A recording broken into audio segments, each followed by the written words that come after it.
Welcome back to another episode of Two Average Husbands. I am your host, Jake. I'm your host, Kyle. Welcome back, everybody. Jake, what are you drinking this week? Let's see. I'm going to start it off with Pollyanna Brewing's Kiwi Allure, which is a kiwi flavored Berliner Weiss. I think my chair's gotten squeakier and it's starting to drive me freaking nuts. I noticed that, but I was going to let you find it out on your own. I'm an idiota, and I packed my podcast glass that I always drink out of, so I'm going to be drinking out of a mason jar today. But my first beer... Still classy. Thank you. That's all I can say. Appreciate that. It's like a Farmtown Homie. I don't know. Cali Squeeze Tropical POG. It's P.0, not zero. P.O.G.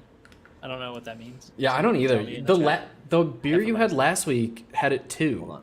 Oh. There she blows. But anyway, yeah. But fun fact, a large mason jar fits an entire bottle of wine. That's good to know. I think maybe not that. I don't remember. Never mind. Doesn't matter. We randomly were at my parents' house one time. My mom had a mason jar and a bottle of wine. I was like, I think that'll fit. And it did. All right, Jake. Did someone ask for a mock draft? Someone asked for a mock draft. No, they didn't. Yes, they did. It was I you. You asked for the mock doing. draft. It won't be the whole episode, so if you're not a fantasy football fan, don't worry. We won't talk about it the whole episode. Hold on. But Kyle needs to learn how to draft one of these days, so we just got to keep practicing. That's true. Here you go. There's a cat in my lap. He's a good boy. There we go.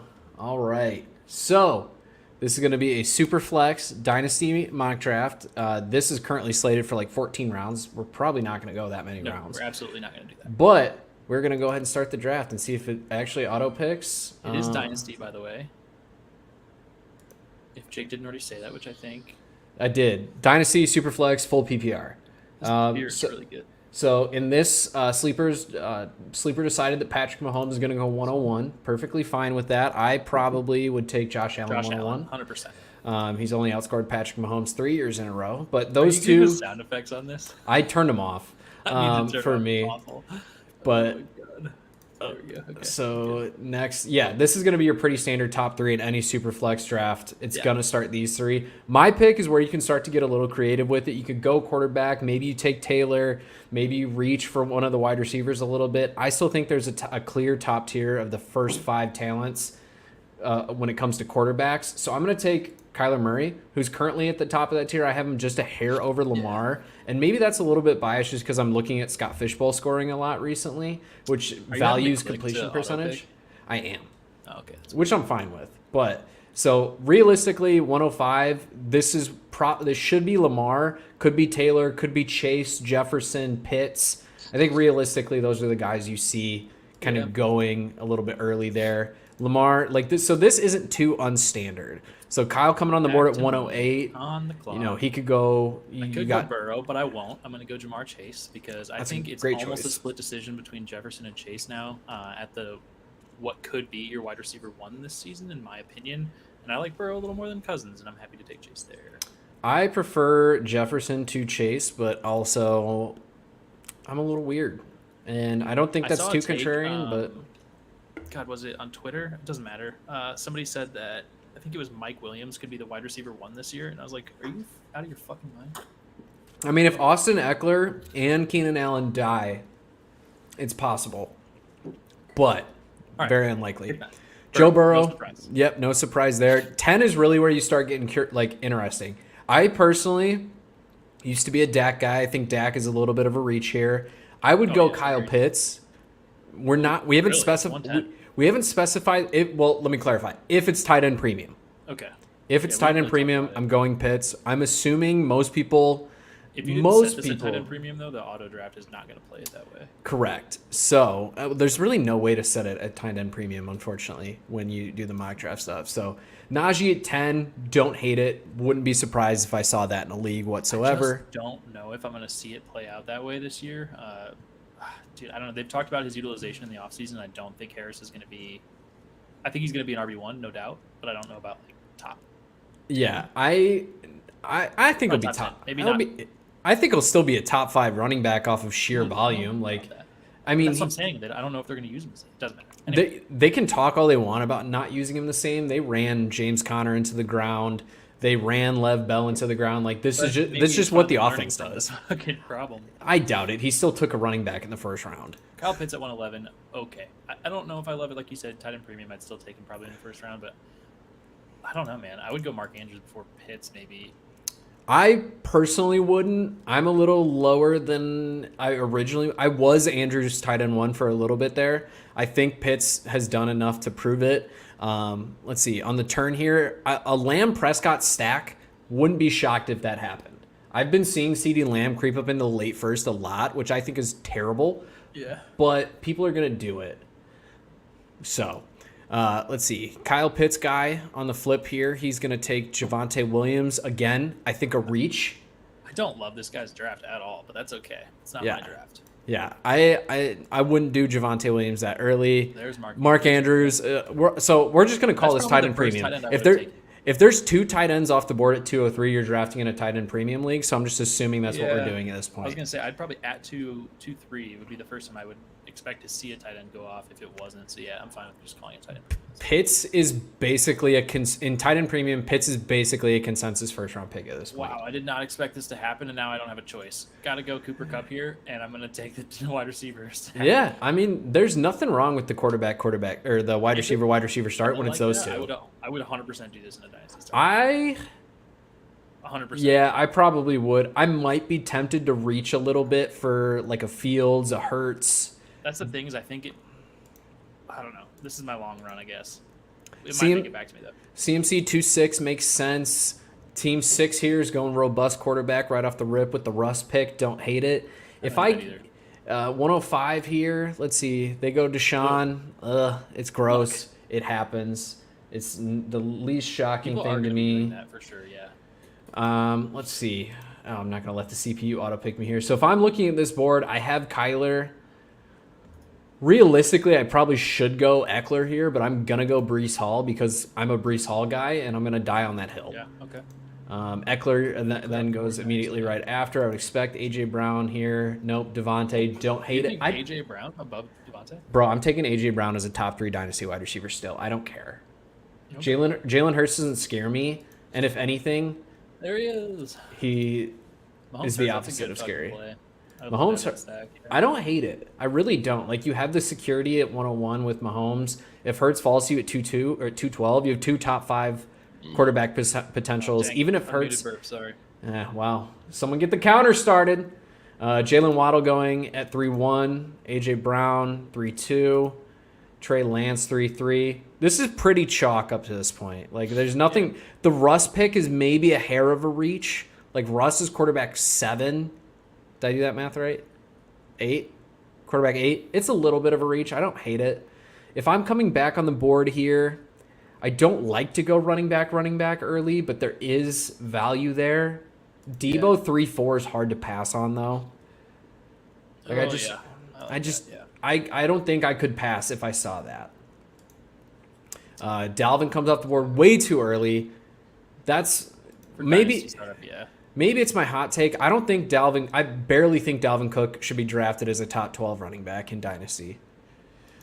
Diggs 3-6, love it. Metcalf 3-7, love it. Kyle. Ooh. I can tell you what I would do here. I think I'm going to hold off on a quarterback, and I'm going to go Joe Mixon here. Oh, wow. I would have taken a running back. I would have taken the Kupp Stafford stack and just ran to the bank. I wanted to, but I just don't really want Stafford in a dynasty startup. I'm going to wait on a quarterback 4 years. Wait longer. 3 or 4 years, something like that. Derrick Henry 3-9. It's a reach. In real dynasty drafts, that's not happening. Cook, Henry are both falling to the late 4th, 5th round, even 6th or later in some situations. So keep that in mind. It's a lot like a redraft league right now, and I probably shouldn't be. I don't hate the year 1 send for a win, like especially like the way you've done it. Like Mixon's 25, yes, Kupp's older, but you could always flip him if your team's not competing right away. Chase is, a second-year player. Like, Trevor Lawrence with the Najee Andrews stack, I like it. It's an upside play. I don't hate it. Yeah, I probably would have gone Stafford there personally. Chubb, if you're stacking Javonte Williams and Nick Chubb, you're doing something wrong. Yes. So Again, that's Team 11's kind of just trash. Finally off the board, Stafford, which the Stafford, Dak, and CeeDee Lamb I like, and Kelsey now too. That's a solid, like, I think Lamb is a reach at 112, but that's a solid team right there. Absolutely. Tyreek, T. Higgins, Cam Akers. He fell to me, and I was hoping he would. And I know this might not be a popular decision here, but I'm taking Justin Fields. Thank you. I think he can be a quarterback that's going to be. That's a great him pick. In the 4th round early. He's going to give me the points that I want at quarterback, so I'm happy with that, and he can run the ball. So I'm not a huge Justin Fields person per se, but I have hope that he's going to like really ramp up this year, and we'll see what happens. Even if Justin Fields wasn't on the Bears, I would still be as high as him as I am. Yeah. Alvin Kamara, he's not getting drafted that early with the suspension looming. True. Gibby 4-7. Don't love it. Don't hate it. This draft is going a bit robust RB early for me, but it's fine. Like I said, this is like playing out like a redraft. Yeah, Saquon 4-8. I think it's a value personally. He's still young. People have, well, I guess he's 25 now, but people have given up a lot of hope on that dude. And if he can stay healthy, he's still going to dominate on the field. Like so let's take a quick look at this just because like I feel like it's worth looking at. Like this is a guy who is coming off of a torn ACL amongst other injuries, had multiple 20-point games against decent defenses, has the pass catching upside. Like he 40 reception floor. That's what you need to be a running back one. His rushing volume was down. He missed a stretch of games. These are all things that we know. He's getting Brian Dabble. He's getting the best offensive coach he's ever worked with. Like, there's a lot of upside there. At 4.8, the value or the risk is already insulated in that price. So I don't hate that whatsoever. If I'm here at 4.9, Kittle's tempting, but I don't like to stack 2 pass catchers from what I perceive to be a low volume offense. I'm tempted to take Rodgers here, but in a real draft, I never would. If I'm following how I would draft here, I'm probably taking Deontay. Okay. Really high ceiling, wide receiver, point per game, PPR wide receiver 8 last year. Don't see that going any other way anytime soon. Kittle comes right off the board, no shock. London, nothing surprising there. Dobbins, Ken Walker. That's a reach on Ken Walker. He sucks. He doesn't suck. He's not going to catch really passes. Reaching for the upside there. Yeah, he's not going to catch passes, and that's all it is. Like the passes just aren't going to be there for Kenneth Walker to be a consistent high RB1, and so I'm not drafting him anywhere. And the one share that I did have, I instantly traded. Aaron Rodgers 5.2, don't hate it. Etienne, damn it, that hurts. Yeah. Let's see here. I probably will shore up my second quarterback here. I could wait though. Realistically, I actually wouldn't. I'd probably wait, hope Kirk falls another round. So here I'm actually going to go Pittman. Pittman's a guy I've been really high on recently. The addition of Matt Ryan plus what he did last year, like if we look at this guy's player card real quick, like I don't want to take up too much time doing this, but like this is a guy who's consistently pulling, 8+ targets in a comparatively low volume offense, putting up a wide receiver 17 season. I don't remember quite what he was in point per game, but I'm pretty sure he was pretty similar to that overall production. But yeah, like this is just a guy with a ton of upside, and the leaps that he took sophomore year in the NFL are exactly what you hope to see for a long-term breakout. Yeah. Team 5 is just taking every fucking running back. He's a Boyd. I don't know if Boyd's here right now, but Boyd is drafting a team like that right now. Fucking 4 running backs in 5 rounds. More power to you. I hate it. I personally don't agree with the strategy. I think it's great to bank and like have that for yourself, but if your intent is to like pick them all up and try to trade them and flip them, I just think that's just a shit strategy personally. Yeah. Fucking A, I was going to take Tua as my pick and just have 2 young quarterbacks to run with in Dynasty. Oh, that's going to change what I'm doing here. You should have known that team was taking a quarterback, though, when they're at round 5 quarterbacks. Yeah, I just thought they might go with the ADP and go for Derek Carr. They didn't, so that's sad. I appreciate that they're not going by ADP exclusively. I could probably wait on quarterback. Yeah, okay. Man, this one got a lot tougher. I could tell you I would take here. Sure you could. Which would be Darren Waller. I just don't really want Darren Waller in Dynasty. Like, yeah, but I mean, But if you're looking at your team here, your team's already a little bit win now. It is win now. So there's nothing wrong with taking a Waller, a guy who, again, if something goes wrong and you're not competing by week 5 and he's healthy, you're flipping him for a 23 first plus. I'm going to do it, but not because you are telling me to, but because I have an idea of how this is going to fucking shit. David Carr comes off the board. Another that's not robust his name, but that's close enough. His brother's name, who I was just reading tweets from. You shouldn't do that, by the way. He's not a great tweeter. Traylon Burks comes off 5'10". Garrett Wilson right after.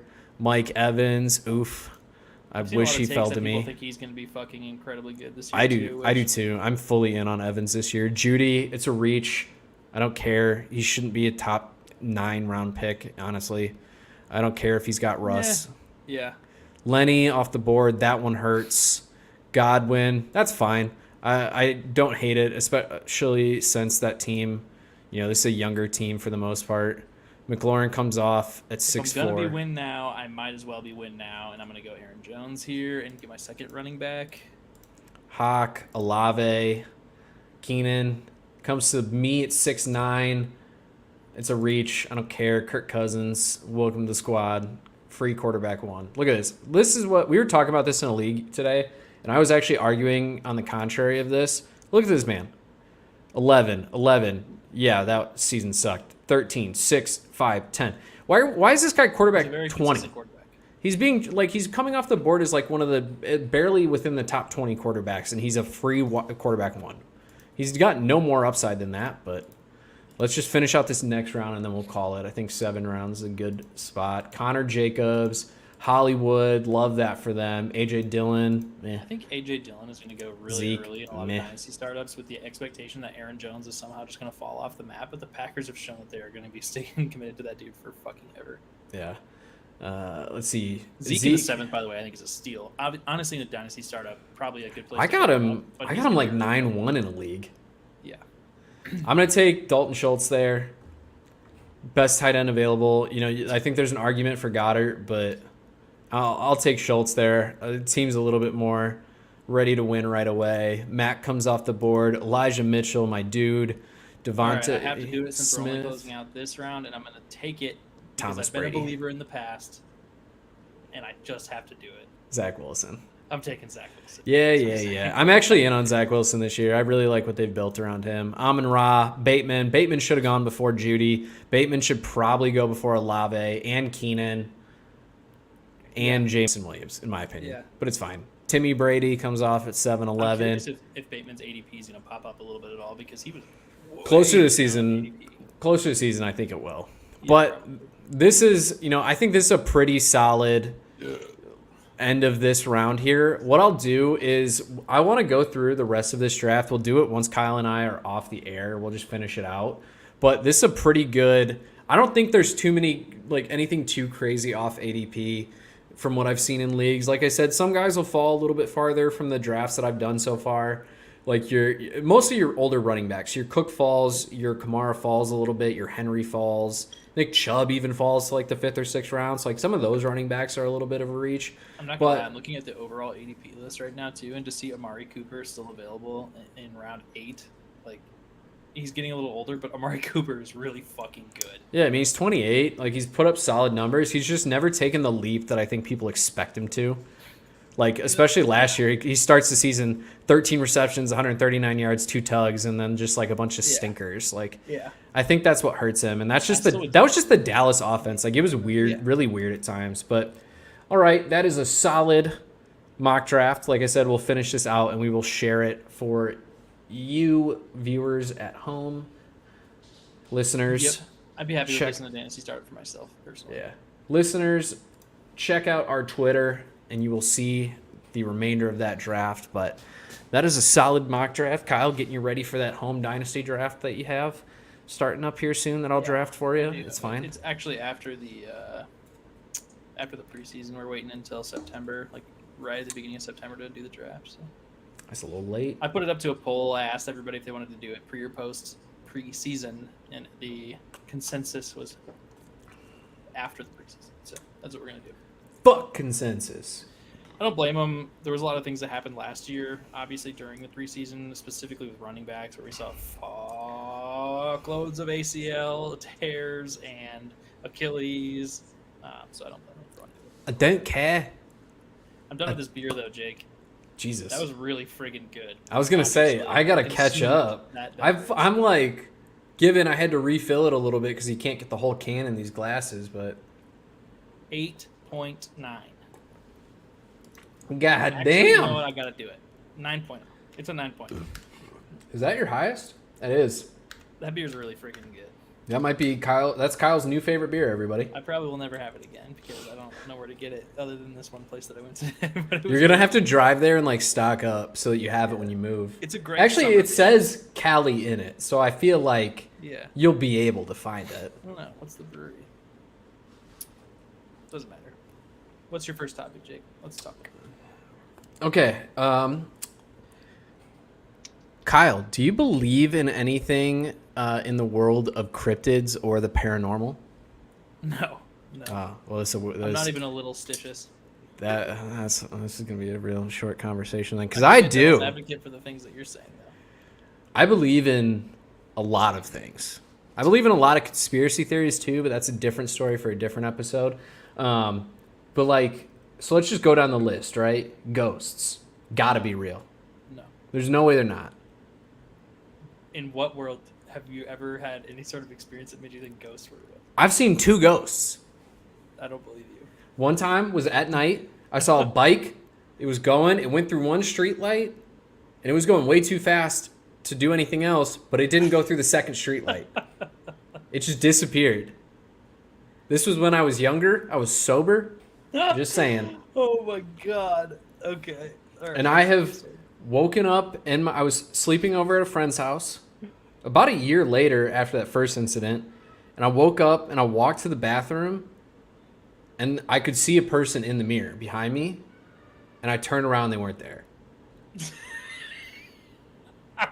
I don't. You can laugh, but I am laughing. It's fine. I don't care. Anyway, ghosts are real. No. Next. Aliens. There's no way aliens don't exist. That one, you can't even argue me on that. I don't think that's superstition, though. I didn't say superstition. I said supernatural. I don't think aliens are supernatural either. I think the terminology makes it sound like it would be, but really you're just talking about could there be another life form in the universe, or not even in the cosmos. Yeah. And I think the answer is probably yes, right? Like there's no way that random. I think to assume the Earth being the only inhabitable planet. I think to assume we're the only living planet out there is just insanity. There's no way. We're not that special. Think that I gotta get this refocused. Maybe more. Anyway, I think that part of the conversation too is do you consider any life form an alien if it doesn't exist on planet Earth? Like, would you consider like living bacteria in the water on Mars to be an alien? I think you have to. Because it's not it's a non-indigenous life form to Earth, and so if you want to talk about it in that sense, I think absolutely there's other life, and I don't think that it takes any sort of superstition or whatever to make that logic happen. So sure, yeah, I'll give you aliens. Bigfoot. No. You don't think there's a chance that there's another mammal out there we haven't discovered yet? No. Bigfoot might be one of the fucking stupidest ones I've ever heard in my life. All right. Okay, chill. We found the footprints. What's the one in Loch Ness? Loch Ness Monster? That one's fucking ridiculous. We didn't find shit. Dude, most of the stuff that like has been proven over time, like any Bigfoot isms have been shown to be just like people doing stupid shit on home video. Like, no. There's actually people waste their lives away hunting for Bigfoot. There's a conspiracy theory about that like OG Bigfoot video, the one that everybody cites as like the film grainy one. Yeah. Supposedly, I haven't watched it, so I can't confirm. But if you watch the actual like full film that they have, it starts off by them like with a bunch of blood, like, and they're like cleaning themselves off. So there's a theory that they actually slaughtered all of the Bigfoot except for the one that is in the film. Like that one is the one that got away. There's a conspiracy theory around that. I am so far away from a conspiracy theorist too. Like I just, dude, this like may be a hot take, I guess, but like I think like the functional behind the scenes of the United States government or like any government might be the most conspiracy theory like ism that I have, just because they do so many different fucking random things that people don't realize, and like lobbying and everything. It's not even really a conspiracy theory. Yeah, it's kind of just on, like, yeah, it's just kind of fact finance-based motivations to like political policy, and it just frustrates the shit out of me. But anyway, like that's completely unrelated, and that's like the most conspiracy I possibly could have. Yeah, I don't believe in the Loch Ness monster either. It's pretty much been confirmed at this point that it was probably just a whale's dick. Fun fact. Lake? Yeah. Interesting. It's an interesting story. Hey, man, look at that. But there's some other ones that I kind of believe in, like little stories. I don't necessarily believe the way that the stories are told are the truth, but I believe that there is something to them. Like chupacabras. No. They're real. Mothman. I love this episode. It's so fucking dumb. Mothman's real. Oh my God. The Jersey Devil. No. It's basically been confirmed it was just like a ravenous raccoon. Yeah, these are all just dumb. But that's the fun of it, is that like it's realistically like you think about it and you laugh at it, right? And it's so stupid. But like sure. there's something to it. Of this one either, but like I had a class in college, and a lot of people probably took like a similar class if you did any sort of like a liberal arts school or whatever. But I had to take a humanities class, and like my professor was really into like, you know, ancient civilizations and all this other shit. And anyway, he basically assigned us readings of like a bunch of different stories, right? Like these short stories. And after we read them, he's like, "Do any of those, you know, seem familiar to you?"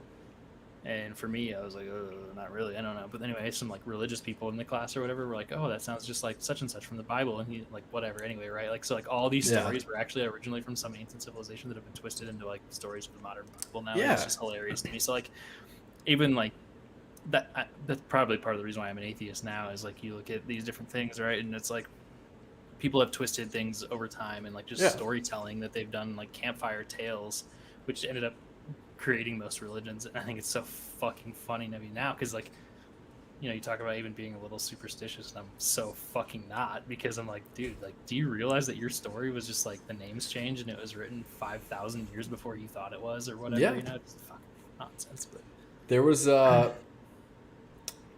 something that I was watching that was basically talking about like it was like 50% of the Bible has been told through like different indigenous cultures. And the stories were just like, if you like take the story, it's like the Disney movie thing where like if you like Moana, if you were to watch Moana backwards, it's The Little Mermaid. Like it's the same premise, it's just flipped. Like the Bible basically has done that, has like just flipped, like it's a lot of stories that have been flipped into what they want them to be to make the story seem more than it is. Yeah, I can't remember what show I was watching recently. I'm gonna think of it soon. Oh, actually, it's hilarious that this came up. Do you watch Always Sunny at all? Yes. So I was watching an episode from, I think, the most recent season of It's Always Sunny in Philadelphia, and it's when Mac tries to become a priest. And like Mac is sitting there talking to this priest, and he's like, you know, most of our like stories are just metaphors, like they didn't actually happen. And I was like, this might be the first time they've ever like portrayed this in a show where they're like and obviously it's not, you know, it's a satirical show, so it's not like somebody's actually openly admitting that it didn't really happen. But I was like, people need to like look at this and actually consider the context of that, because it's it makes sense for a comedy series anyway. Ancient Sumerian civilization, you can look it up though. I would say Google something specific, but I don't really remember the stuff from my college class. But there's some like really, really, really similar stories to the Bible, and there's you know, like I said, they're kind of campfire stories of the past. But didn't mean to derail your topic with religion anyway. Any other good ones you want to talk about? No, yeah, you're all good there. I'm trying to think of any other like cryptid-y things. Giants were real. We can just get that one out of the way. They were. Too many cultures portrayed them for them to not be real. Yeah, but I think that's probably like a product of some sort of like, you know, large dinosaur or something like that that was just called a giant or whatever, you know. I don't think it was like a giant humanoid. You mean like a big ape man? Like Bigfoot? No, that's not what I'm talking about at all.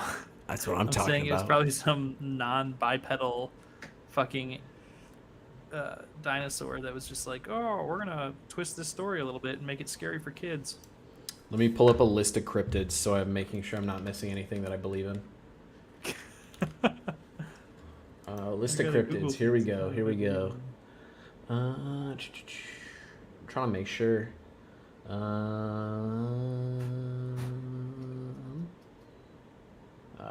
Sasquatch, that's just Bigfoot with a different name. I believe in that. There's too many cultures that have Bigfoots for them to not be real.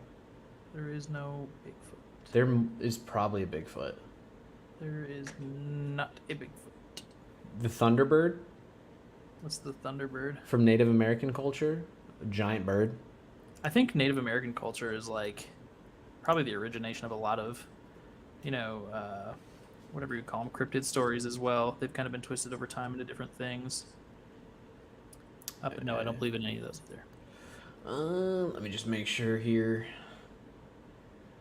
Yeah, that's pretty much it. I don't think vampires are real. No.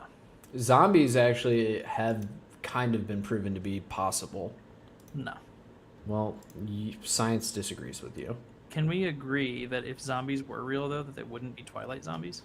Or vampires, I mean? Oh, yeah, no. Zero chance they'd be like that. They'd be... I'm trying to even think if there's anything that I've watched that's, like, portrayed, like, vampires effectively. Like, as to what I think they would be. And I don't think anything has. You mean Blade, isn't it?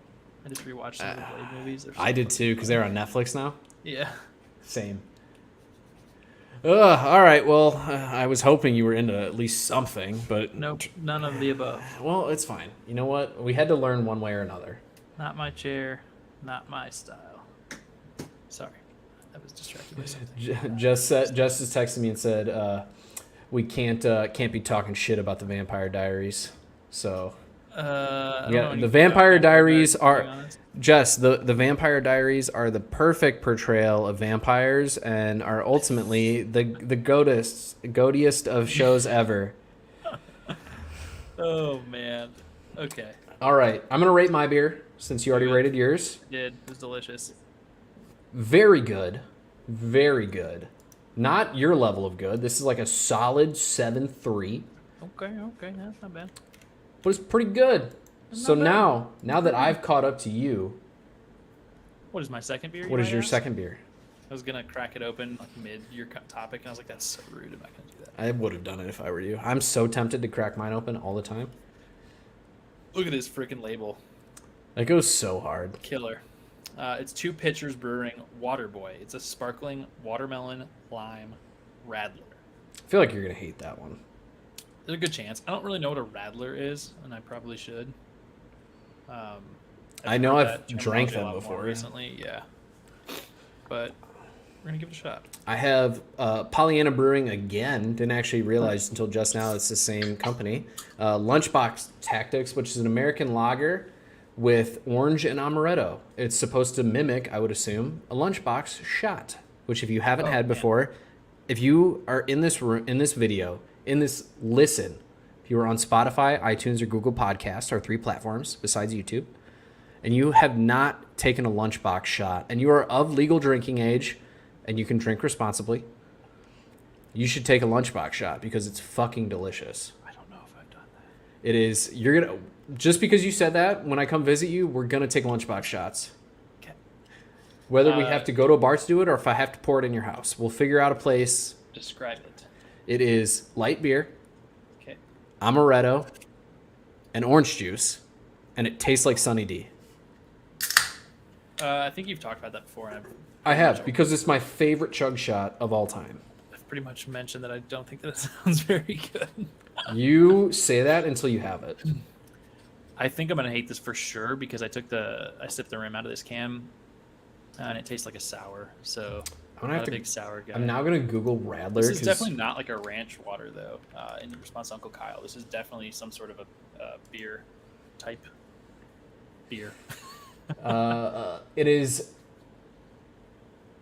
What the hell is a Radler? It's literally it's literally the first search when you Google Radler beer. They're made with real fruit. Or this one is, apparently. It seems like it's like a half soda, half beer. Yeah, I don't know. Half fruit soda concoction is... Oh, it's generally known as a shandy. So Radler and shandy are essentially interchangeable. It has a really off-putting scent. I'm not gonna lie. Bro, that was like the one beer that I had. I don't remember which one it was. It was like 3 or 4 episodes ago where I was like, this smells like ass. It kind of smelled like a watermelon airhead at first, and I was like, oh, that kind of smells good. And then it hit me, and it just smelled like way worse. All this, I don't know. It's strange. I'm kind of cheating, and I've had this beer before, so Oh yeah. I can tell you it's going to score high. I have a few random topics to bring up as my second topic, so we can kind of see how one goes, and if it doesn't, I might branch this into a second kind of thought process. But let's go. I wanted to bring this up last week because it was the timing was a little better, and I didn't because we ran out of time. Ha ha. So, Jake, what do you know about the Fed raising rates, and how do you feel about that? What does that mean to you? Do you know like the impacts of that at all? I know it fucks me. It actually doesn't because I already, realistically, I know it doesn't impact me directly because go ahead. I don't know. I'm not as well versed on it as I should be. I know inflation's really high, and that fucks me. I effectively make less money every day. Yeah, kind of. So, somebody that's a financier will probably listen to me talk about this and be like, "What the fuck are you talking about?" But the Fed raising the rates is an attempt to start controlling part of that inflation that you're talking about, right? Like, so we know that inflation's really high right now. So it's the how do we deal with that? And essentially, what you're trying to do is make it more expensive to borrow money in an attempt to start to control the inflation. So you make money or the dollar cash more valuable, which is why in conjunction with this, and when you see that high inflation, you're also going to see the dips in the stock market like we're seeing right now. Things like that. You'll start to see kind of a recession of the economy as a whole as you're trying to control inflation and restabilize the economy. Because really we've been on this like, for lack of a better term, like this bull market for a really fucking long time now.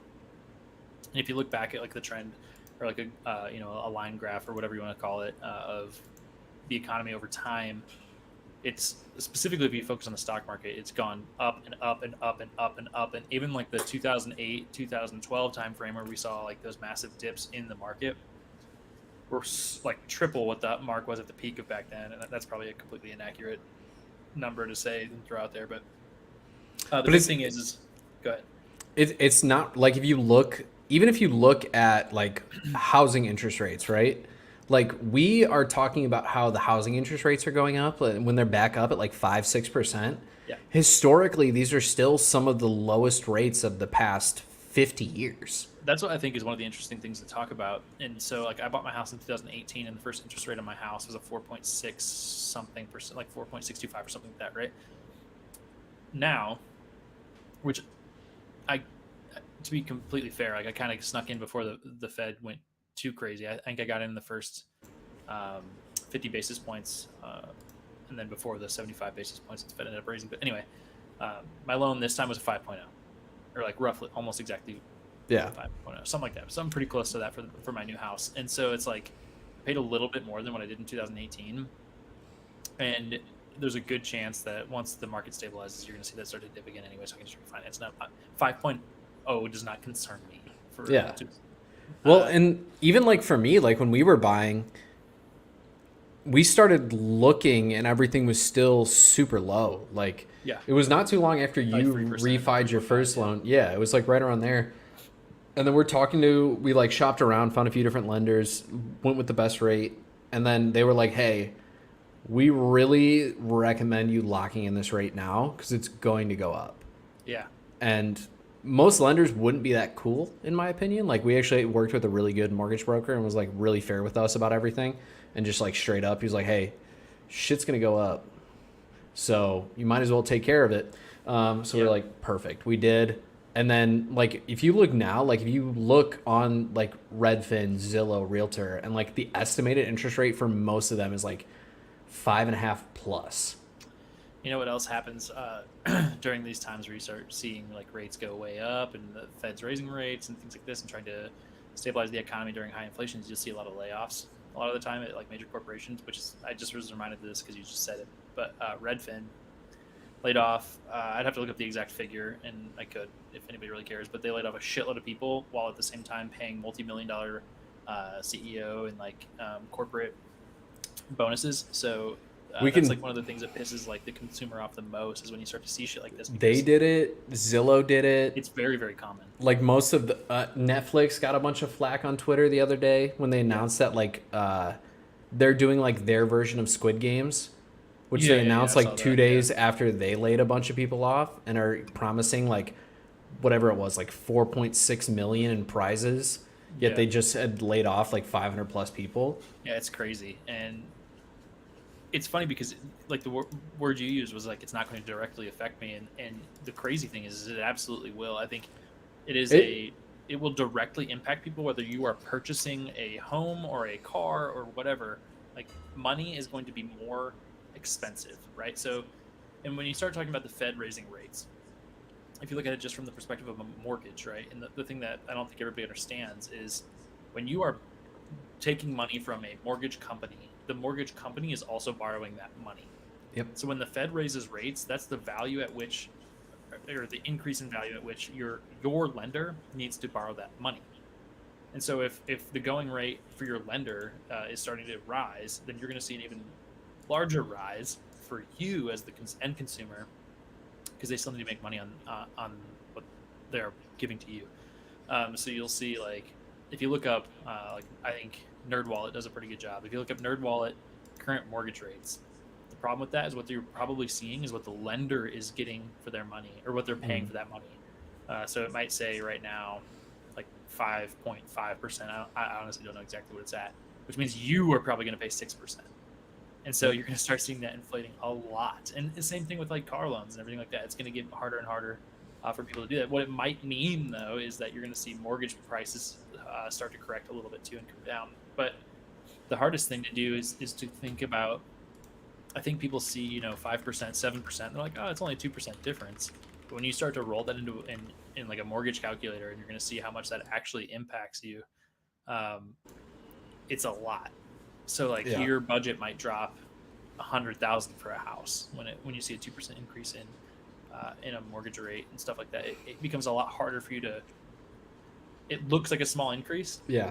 What it amounts to is, and especially if you've never bought a house before, your mortgage company, your lender, is going to take what they're owed. So like you pay a fuckload of interest right off the bat, and you don't pay that much towards your principal balance.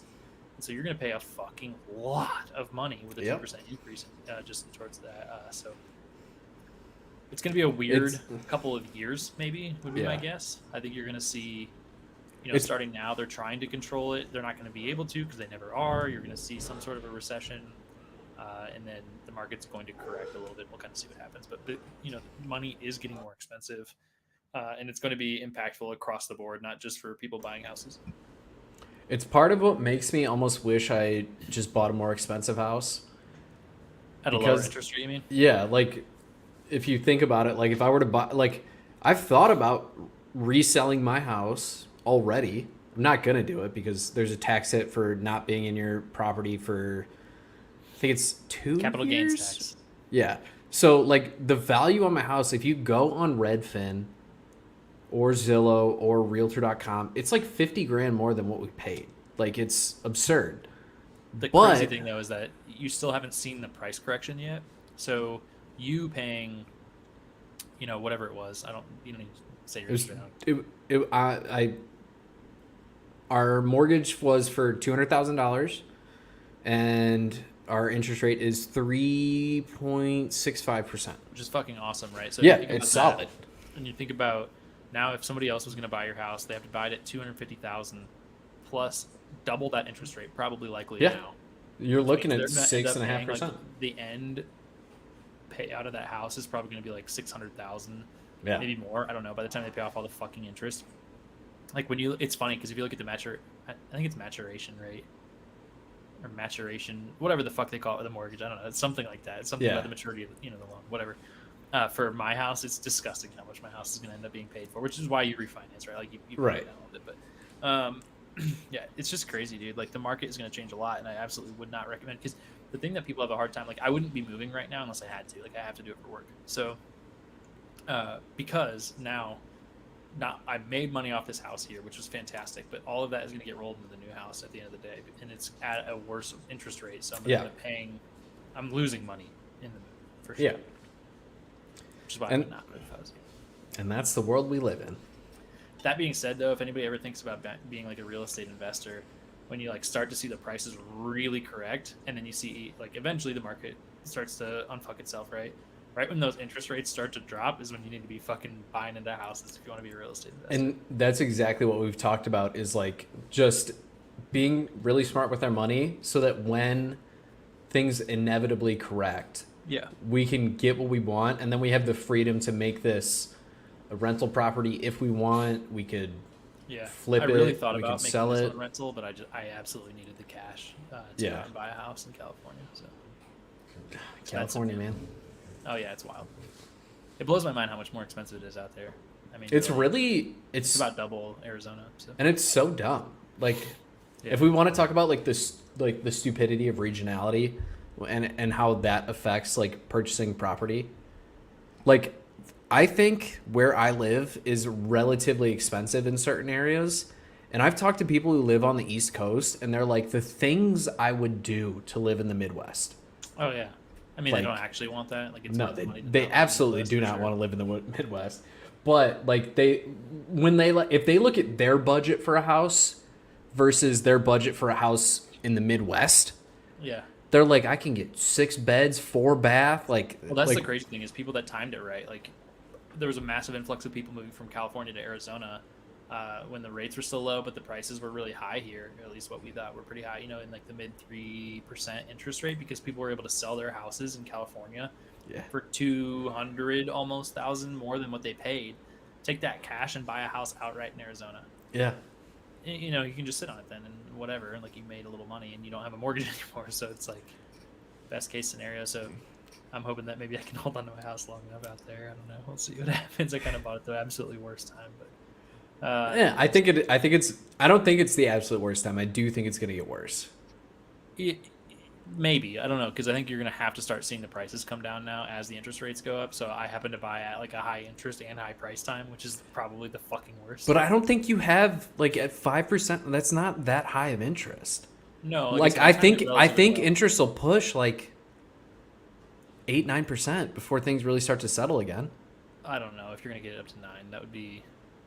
Maybe nine's like our market's crazy right now. I think 9's absolute ceiling, but I think 8 is within like a realistic range of outcomes for it. I don't know. Let me just think. Nerd.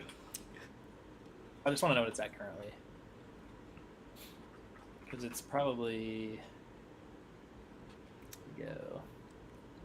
conventional 30-year fixed rate is at 5.73. Which is what the bank is paying, like I said. So like that is probably going to translate to a 6% for most consumers or something around there. So yeah, I don't know. Yeah, maybe it will go that high. It's hard to say.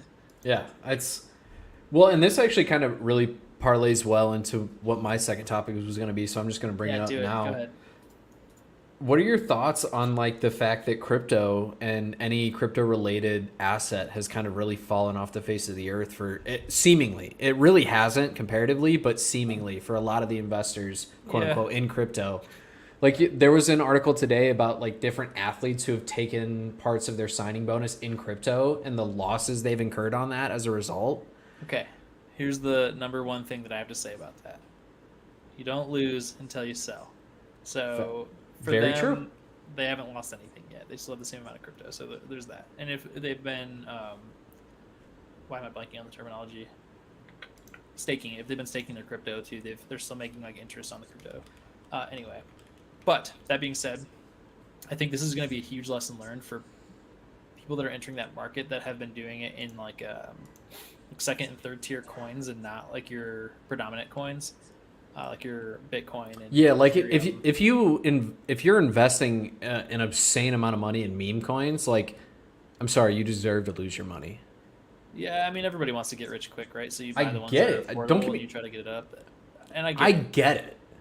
That being said, I think it's going to hurt those people more than it will like your Bitcoiners and Ethereum, because they're just going to wait it out. They haven't lost shit. They didn't sell. As long as they don't sell, they'll just wait it out. Will it ever get to where it was before? Probably. Do I know how long that's going to take? No, not a clue. We all thought it wouldn't get to where it got. Like, right, and that's the thing, right? I sold Bitcoin at $300 thinking I was making a fucking killing.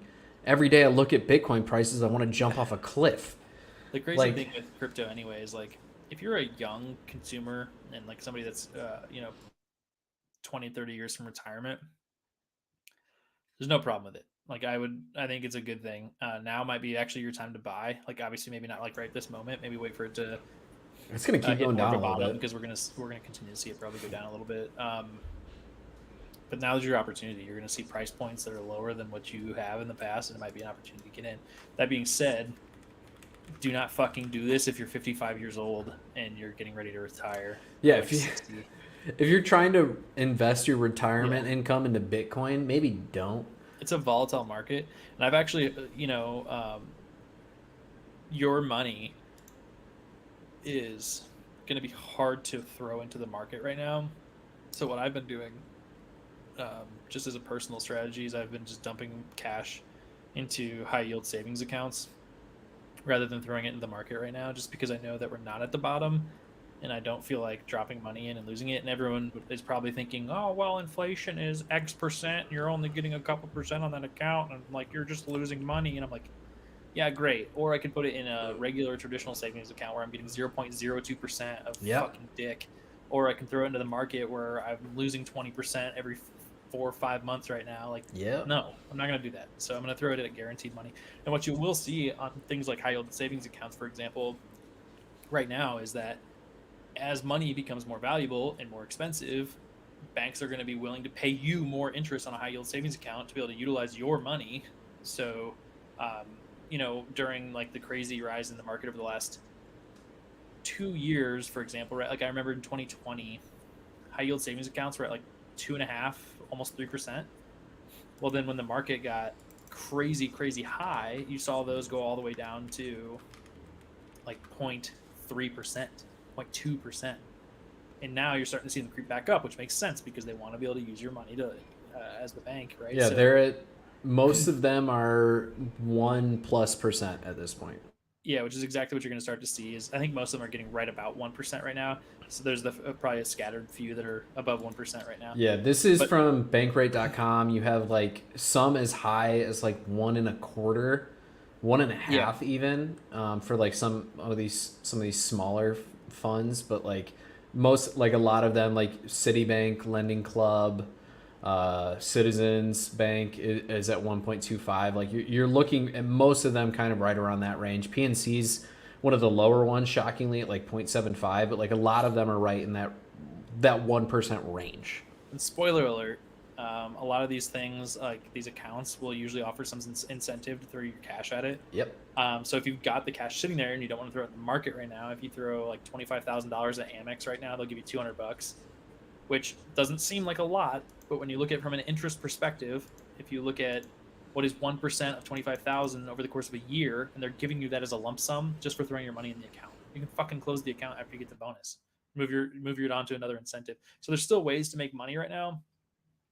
But yes, inflation sucks. And are you losing money compared to inflation? Sure. But I'd rather do that than lose it on the market personally. I'm just trying to be a little conservative right now. We're probably entering a potentially long-term recession. I don't know if it's going to be. Yeah. But an important thing to note as well. NFT, we're not financial advisors. We're not financial advisors. Important note, not financial advisors. Did I say that before? I'll say it again. We are not financial advisors. But I think like if you're talking about like other crypto-based investments, so your NFTs, which some people still... I have never believed in NFTs. And I know I'm in the minority, and I know people are very fucking hard on for NFTs. I'm just not. And here's why I understand where you're coming from, is a lot of NFTs are bullshit shills to just get the creators a bunch of money really, really fast and then dump it. But there's a few that have really retained their value, that have really returned good on their investment. The problem is it's a lot like the crypto market, and there's a lot of meme to it. And so there is a lot of cheaper ones that you can get into, but you're very, very likely to lose your money versus your Like Bored Ape Yacht Club is one of them. CryptoPunks are some that have been around for a little bit longer than like the NFT bubble. Yeah. And they've really returned investment for a lot of people who are involved in them. But yeah, it's just, I don't know. If you believe in some of those higher tier ones, now's a good time to invest in them because the prices come down so much. But again, value gets assigned to something, anything, right? Based on what the consumer need is for that, or consumer desire. Like we assign our own value to products. Compared and to, that's why we did a fantasy football mock draft today. Even just fantasy football players as an asset have an ever-changing value that's going to be dependent on what the person buying or selling feels like at the time. I can tell you till I'm blue in the face that Christian Kirk is worth 223 firsts. He's not. But I can tell you until I'm blue in the face that if I'm the holder of that asset, that's what I feel it's worth. Right. And as the buyer, you can go, I wouldn't pay a second. Like that's just the world we live in, and especially the world that we live in with an ever-changing market. And that's why, like, I get it when it comes to crypto. Like, I wasn't a believer. I was a skeptic of crypto for a really long time, but now I've come around to the fact that I understand like why you'd want decentralized finance, which is hilarious because all of these are supposed to be disconnected from the dollar, and yet now they have crashed way faster than the dollar has. Which is, I'm sure there's people out there that would just shit on me for saying that. Like, there's the crypto hard-ons out there and the NFT hard-ons that would be like, you don't fucking know what you're talking about. Blah, blah, blah. Anyway, that's fine. I don't care. I understand crypto now from a sense of being separated from like a government entity. I think that's great. NFTs, I think, are an attempt to create some sort of additional construct of that mentality in the form of owning artificial intellectual property, and I just don't fucking get it. Like, I have a friend who has invested quite a bit of money into basketball NFTs. Yeah, the NBA Top Shots. It's like whatever it is, like a clip of Michael Jordan dunking. Right. It's like, hey, you own this, and I'm like, dude. So does YouTube. That right now and watch it 8 million fucking times. Like, I don't understand the implied or assigned value to owning that. I just really, really don't. And like, I could screenshot your fucking Bored Ape and put it as the background on my computer, and like. But you can't confirm it on Twitter. You have to show purchase. Sure. But you know what I mean? Like, I just don't really understand that. And I know that maybe I'm just a boomer in the sense that, like, I don't get it. But I would so much rather have, like, and this is probably some really triggering terminology here, but I'd rather have some real art than an NFT. And I don't mean to say that digital art can't be art.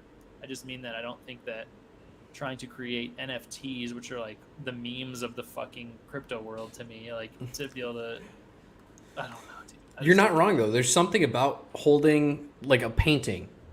Somebody painted that. And you have the only actual representation of what their thought was. Everything else is a replication after that. Yeah. Whereas with an NFT, like you're saying, I can Windows key Shift S and I have your NFT now.